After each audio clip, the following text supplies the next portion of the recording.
नमस्कार. और फिर से दिया जलाए याच्या आपण 16व्या भागात आज येतोय. आज म्हणजे आता रेकॉर्ड करते तेव्हा संक्रांत आहे, स्थला दिवस, सेना दिवस असा आपला आज आहे. 2च दिवसापूर्वी जिजाऊ त्यांची आणि विवेकानंद त्यांची आपण जयंती, पुण्यतिथी काय जे सगळं होतं ते साजरं केलं. आज जो ऑपरेशन पोलो मी जेव्हा मेसेज पाठवला होता ना, तेव्हा काही जणांनी मला विचारलं म्हणजे काय आहे. तर हा पोलोचा जो इतिहास आहे हा खूप जुना पण नाही आहे बरं का. 1947-48 मधला आहे, तरी आपण विसरलो आहे म्हणण्यापेक्षा we were misguided by our history books. आपल्याला इतिहासामध्ये जे हैदराबादची पोलीस ॲक्शन म्हणून जे जातं ते म्हणजे हे ऑपरेशन पोलो. आज मी हा विषय निवडला अगदी रिसेंट असूनसुद्धा त्या मनाने. त्याला कारण आहे, पार्श्वभूमी आहे. तुम्हाला जर हवं असेल तर मला जरूर सांगा. मराठवाडा त्याच्यामधला जो औरंगाबादचं संभाजीनगर करायचं की नाही, कारण जी चर्चा आपण सध्या पॉलिटिकल ऐकतो ना ती पॉलिटिकल चर्चा आहे. ती पॉलिटिकल नाही, त्याला इतिहासाची बॅकग्राऊंड आहे. तुम्हाला वाटलं तर जरूर मला तुम्ही कळवा. मी त्याच्यावर ऑलरेडी लिहून माझं 25-30 पानं झालेली आहेत. त्याच्यातलं तुम्हाला नक्की सांगेन की कसं कसं आणि काय हवं आहे. दुसरा जो ह्याला पार्श्वभूमी आहे ती म्हणजे हैदराबादच्या म्युन्सिपल कॉर्पोरेशनच्या ज्या निवडणुका झाल्या त्याच्यामध्ये पहिल्यांदा हिंदू ज्याला म्हणतात असं BJP निवडली गेली. आणि त्यावेळची जी वक्तव्य होती भाग्यनगर करा किंवा काय त्याच्यावरून पण रान उठलं. त्या सगळ्या पार्श्वभूमीवर मी असं माझ्या मनात आलं की आपण हे हैदराबाद स्टेटमध्ये नेमकं आहे तरी काय, ऑपरेशन पोलो म्हणजे आहे तरी काय. कालच मला वाटते TV वर दाखवलं गेलं की आंध्र प्रदेशमध्ये तिथे जे कम्युनिस्ट सरकार आहे त्यांनी काही आपल्या हिंदूंची देवळं त्यांच्यावर केलेले जाचक नियम आणि आपली रामाची 200 वर्षापूर्वीची मूर्ती वगैरे असं बरंच काय काय दाखवत होते. त्या सगळ्या पार्श्वभूमीवर आज आपण जाणून घेणार आहोत ऑपरेशन पोलो म्हणजे काय आहे. ऑपरेशन पोलो किंवा ऑपरेशन क्रोकोडाईल हे आपली जी आर्मी ॲक्शन घेतली गेली हैदराबाद संस्थान विलीन करताना त्याचं नाव सिक्रेट नाव होतं ते म्हणजे ऑपरेशन पोलो किंवा ऑपरेशन क्रोकोडाईल. आता हे नेमकं काय आहे तर मी म्हटलं तसं की शाळेत आपण सगळ्यांनी हेच वाचलेलं आहे की it was a police action किंवा त्याच्यावर जी हैदराबाद मुक्तीसंग्राम, मराठवाडा मुक्तीसंग्राम किंवा कर्नाटक महासभा, आंध्र महासभा या लोकांनी जे लिहिलेलं आहे त्या ठिकाणी रामानंद तीर्थ किंवा गोविंदभाई श्रॉफ त्यांनी जे लिहिलेलं आहे ना ते लोकांचा लढा लिहिलेला आहे. आणि मी जी माहिती आत्ता तुम्हाला सांगते हे मिलिटरी विकिपीडिया त्याच्यामधून घेतलेली ही माहिती आहे की ऑपरेशन पोलो नेमकं काय होतं, ते का हाती घ्यावं लागलं, त्याचा परिणाम काय झाला, ते आपण जिंकलो, हरलो की जिंकलो तरीही लढाई अजून सुरूच आहे. आणि ती लढाई केवळ सरकारला नव्हे, केवळ मिलिटरीला नव्हे, तर तुम्हा मला प्रत्येकाला जिंकायची आहे, खेळायची. सुरुवात करते मी. ऑपरेशन पोलो 15 ऑगस्ट 1947 स्वातंत्र्य मिळालं. त्याच्यानंतरच अर्थातच 562 संस्थानं होती आणि ब्रिटिशांनी सगळ्या संस्थानांना ऑप्शन दिले होते. 1 भारतात विलीन व्हा, 2 पाकिस्तानात विलीन व्हा किंवा स्वतंत्र तुमचं अस्तित्व तुम्ही ठेवू शकता. 3 संस्थानं सोडली तर जम्मू काश्मीर, जुनागड आणि हैदराबाद 3 संस्थानं सोडली तर बाकी सगळ्यांचा काहीच कोणाचा प्रॉब्लेम नव्हता. आपण आत्ता जुनागडकडे पण जाणार नाही आहेत, काश्मीरकडे पण जाणार नाही आहेत. पण हैदराबादची लोकं म्हणतात की जसं तुम्ही काश्मीरला महत्त्व देता ना तेवढंच महत्त्व तुम्हाला याकडे गांभीर्याने एवढंच या भागाकडे पण बघितलं पाहिजे. त्याचं कारण असं होतं की इथे जो शेवटचा निजाम होता उस्मान अली खान जहाँ 7वा हा शेवटचा होता. औरंगाबादच्या पदरी असलेल्या एका नोकरांनी ही निजामशाही स्थापन केली. औरंगजेब गेल्यानंतर त्याची सगळी जी काही सल्तनत होती दिल्लीची ती खिळखिळी झाली. त्यांनी निजामशाही बसवली. या निजामशाहीचं सुरुवातीला काही दिवसामध्ये मलिक अंबर त्यांनी सुरुवातीला औरंगाबादलाच कॅपिटल होतं आणि मग मात्र त्यांनी हैदराबादला हलवलं. हैदराबाद हे संस्थान होतं आणि ब्रिटिशांच्या ताब्यात गेलेलं, ब्रिटिशांचा ज्याच्यावर अंमल होता असे भारतातलं पहिलं संस्थान. प्रचंड इंग्लंड आणि न्यूझीलंडपेक्षाही क्षेत्रफळाने मोठं होतं. प्रचंड श्रीमंत इथला नवाब होता. स्वतःची त्यांची पोस्टल सेवा होती, स्वतःची रेल्वे सेवा होती, स्वतःची सेना होती, 22,000 फौज होती. एवढंच नव्हे तर यांनी स्वातंत्र्य झाल्यानंतर हा जो निजाम होता त्यांनी पहिल्यांदा सांगितलं आम्ही स्वतंत्र राहणार आहोत. मग त्याच्या लक्षात आलं की अरे बापरे, स्वातंत्र्य राहणं इतकं सोपं नाही आहे. पण तरीसुद्धा तो स्वप्न बघत होता की आमचा जो भौगोलिक एरिया आहे ती आम्ही आमचं क्षेत्रफळ वाढवणार, समुद्राला जाऊन पूर्वेच्या चिकटणार पश्चिमेला इकडे चिकटणार, जरा पश्चिमेला कठीण होतं पण पूर्वेकडे सीमा आपण हे करणार आणि दिल्ली, कारण आम्ही फक्त आणि फक्त तेव्हा मुसलमानांची संख्या तिथे फक्त आणि फक्त 15% होती. तो म्हणाला 15% लोकांनी 200 वर्ष तुमच्यावर राज्य केलेलं आहे, आम्हाला काहीच कठीण नाही आहे. दिल्ली हे त्याचं ध्येय होतं. मग त्यांनी काय केलं, जेव्हा स्वतंत्र राहणं जरा त्याला कठीण वाटायला लागलं तेव्हा त्यांनी सांगितलं पाकिस्तानामध्ये विलीन करायचे. पाकिस्तान आणि हैदराबाद संस्थान यांचे खूप चांगलं संबंध, पत्रव्यवहार सगळं सुरू होतं. वेगळी स्पेशल लाईन होती त्यांच्यामध्ये. त्यांनी नेमकं काय केलं तर त्यांना पाकिस्ताननी शस्त्र पुरवली, एअरड्रॉप केली गेलेली याची शस्त्र, गोव्यावरून शस्त्र आली, ऑस्ट्रेलियावरून शस्त्र आली, आफ्रिकेवरून शस्त्र आली. एवढंच नव्हे, शस्त्र पुरवठा वाढत असताना यांनी आणखीन एक केलं, ते म्हणजे जिन्नांनी आपले दरवाजे जे मुस्लिम भारतामधून पाकिस्तानामध्ये जात होते त्यांच्यासाठी बंद केले आणि त्यांना सांगितलं की सगळे हैदराबादकडे जा. लोंढेच्या लोंढे हैदराबादकडे वाढायला लागले. अगदी चीनच्या प्रांतामधून सुद्धा कित्येक लोक हैदराबादमध्ये येऊन दाखल झाले. हळूहळू त्यांची संख्या वाढायला लागली. त्यावेळेस जे पंतप्रधान होते त्यांचं नाव होतं लईक अली. हे पेशाने इंजिनियर होते आणि आणखीन एक त्याला चांगला सॉलिड हँड होता की जो त्याला फितवत होता आणि तो म्हणजे होते काझिम रिझवी. MIM, आता जे AIMIM त्याचंच त्यावेळेला नाव होतं MIM. त्याचा हा प्रमुख होता. कट्टर मुस्लिम, हा मुळात इस्लाम जे विद्यापीठ आहे तिथे शिकला. मग आपल्या महाराष्ट्रामध्ये आला, कारण मराठवाडा हा जो सगळा भाग आहे हा हैदराबाद संस्थानचा भाग होता.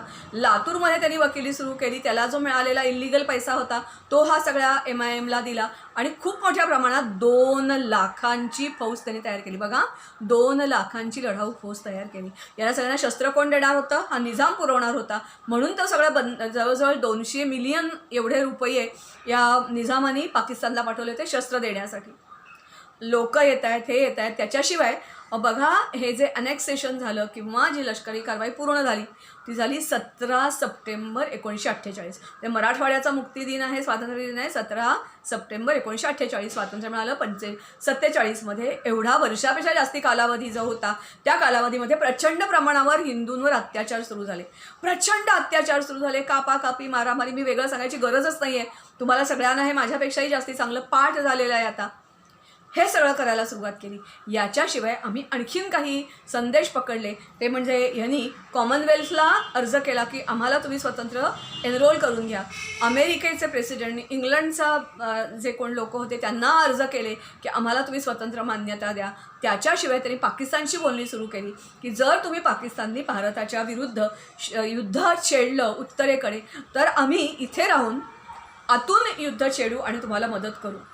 हे सगळं कळलं की सर्जिल इमाम वगैरे हा सगळा जो भाग आहे ना, ही कनेक्शन तुम्ही जोडायचा प्रयत्न करा. हिस्ट्री आणि वर्तमान काळ आणि भविष्यकाळ यांचं खूप छान नातं आहे, ते तुमच्या आपोआप लक्षात यायला लागेल.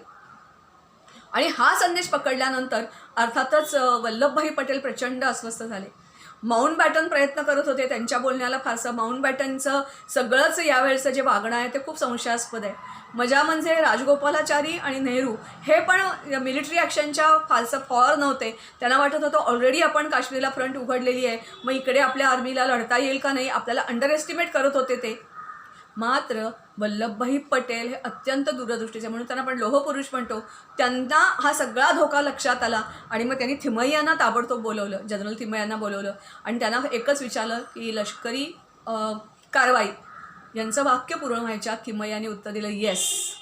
आणि मग मात्र वल्लभभाई पटेलांना जोर चढला.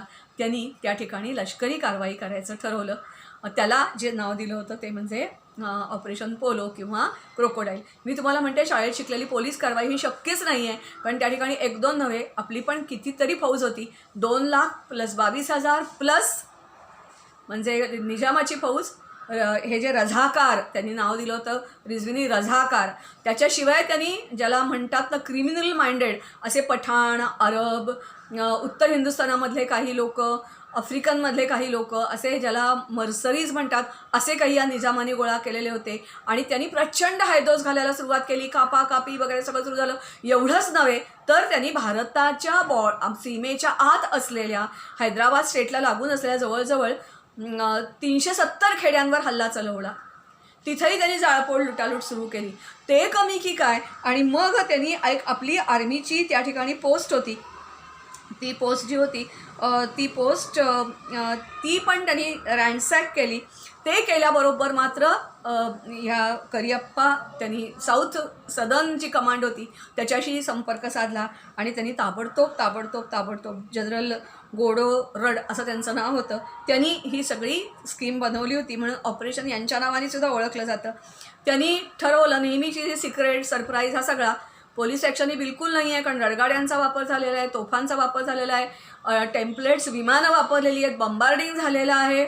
आणि यावेळेला मग सोलापूरच्या बाजूनी मेजर चौधरी आणि विजयवाड्याच्या बाजूनी लेफ्टनंट जनरल ए रुद्र यांनी कारवाई केली. अनेक त्यांच्या ज्या वेगवेगळ्या तुकड्या होत्या त्याला किलर असे वेगवेगळी नावं दिलेली होती. खूप डिटेलमध्ये आपल्याला नाही जाता येणार कारण वेळ आपल्याला कमी असतो. तुम्ही जरूर वाचा पुस्तक, पण याच्यावर जेव्हा माझं येईल तेव्हाही तुम्ही जरूर खरेदी करा. तुम्हाला आणखीन काही सोर्स असतील ते तुम्हाला मिळू शकतील. तर 13 सप्टेंबरला आपण सुरुवात केली. दोन्ही बाजूनी सेना यायला लागल्या.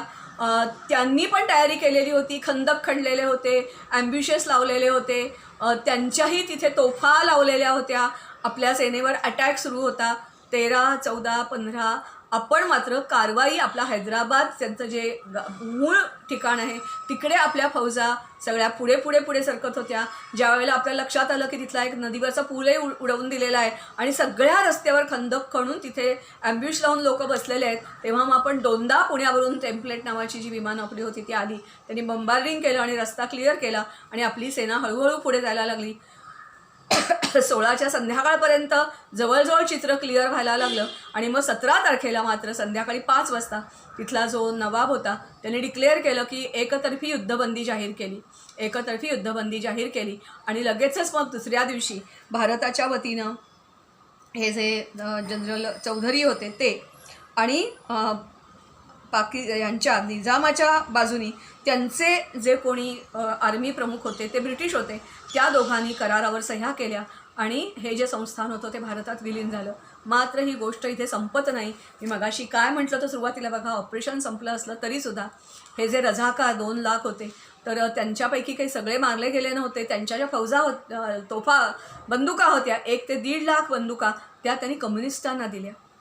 कम्युनिस्टांनी मग आपल्या सेनेविरुद्ध पण काही दिवस लढाई सुरू ठेवली. या निजामाला त्यांनी आपला भाषावार प्रांतरचना होईपर्यंत प्रमुखाचा दर्जा दिला. मात्र हे दोन्ही हे जे रिझवी होते आणि लईक अली पंतप्रधान होते हे दोघंही नंतर पाकिस्तानामध्ये निघून गेले आणि 70 आणि 71च्या सुमारास त्या दोघांना मृत्यू पाकिस्तानामध्ये आलेला आहे. मात्र MIMची सूत्र जी होती ती त्यांनी आत्ताचे जे ओवेसी बंधू आहेत त्यांच्या आजोबांकडे सोपवली. कट्टर मुस्लिम.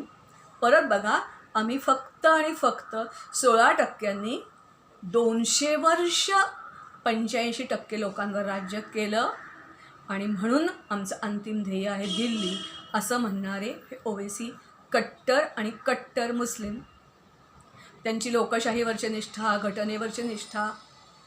तेलंगणामधून ते निवडून आलेले आहेत. मराठवाड्यातून 2 सीट्स त्यांना मिळालेल्या आहेत. बिहारमध्ये त्यांनी आत्ता उभे केले होते उमेदवार. कलकत्त्यामध्ये म्हणजे बंगालमध्ये ते उमेदवार उभे करतायत. शाहीन बागच्या वेळची त्यांची भाषा, एरवीची भाषा, आत्ता औरंगाबादचं संभाजीनगर करायची तेव्हाची भाषा, ही सगळं तुम्ही पडताळून बघा आणि मग ऑपरेशन थांबलं आहे. कारण ह्या ज्या काही 1.5 लाख बंदुकी होत्या दिलेल्या त्या पहिल्यांदा कम्युनिस्ट त्यांनी 2-2.5 वर्ष लढा दिला. आंध्रमध्ये कम्युनिस्ट पार्टी आहे ती पण भारतीय संविधानाच्या विरुद्ध असंच काम करत होती. असं हे सगळं ऑपरेशन पोलो आपल्या ताब्यात आलं. हैदराबाद संस्थान प्रथम स्वतंत्र होतं कधीपर्यंत, भाषावार प्रांतरचना होईपर्यंत. तर ते संयुक्त महाराष्ट्रामध्ये, आणि जेव्हा महाराष्ट्र वेगळा झाला 60मध्ये तेव्हा ते आपल्यामध्ये काही जिल्हे, मराठवाड्याचा भाग महाराष्ट्रामध्ये, काही भाग कर्नाटकामध्ये आणि काही भाग आंध्र लोकांची संख्या जवळजवळ 43-45% होती. बाकीचा भाग आंध्रामध्ये गेला. आंध्रामधून परत तेलंगणा फुटला आणि तेलंगणा जे तिथले मुख्यमंत्री आहेत ते जे काही वक्तव्य करतात आणि रिझोल्युशन्स पास करतात त्याचं कारण काय आहे हे तुम्हाला कळेल. आणि मग ही MIM किती खतरनाक आहे याचीही तुम्हाला जाणीव होईल.